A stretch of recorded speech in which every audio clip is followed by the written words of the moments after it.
সুতির সময় যখন ঘুম থেকে ওঠেন তখন পরিশুদ্ধ হোক বা অপবিত্র, অজু থাকুক বা না থাকুক, সেরকম অবস্থায় ঘুম থেকে উঠে সঙ্গে সঙ্গে যেই কাজটি করা হয় তাকে বেটিওয়ালা কাজ বলা হয়। ঘুম থেকে চোখ খোলার সঙ্গে সঙ্গে এই কাজ শুরু করতে হয়। সেই কাজটি হলো আউযু বিল্লাহি মিনাশ শাইতানির রাজিম, বিসমিল্লাহির রহমানির রহিম, লা হাওলা ওয়ালা কুওয়াতা ইল্লাহ বিল্লাহিল আলাইয়ুল আজিম। এটি ১১ বার পড়তে হয়।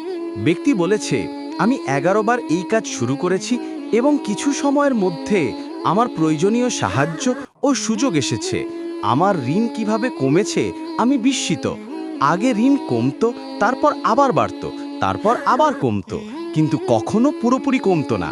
এখন পরিস্থিতি এমন যে আল্লাহ পাক এত দান করেছেন যে আমি আমার ভাই বোন, আত্মীয় এবং প্রতি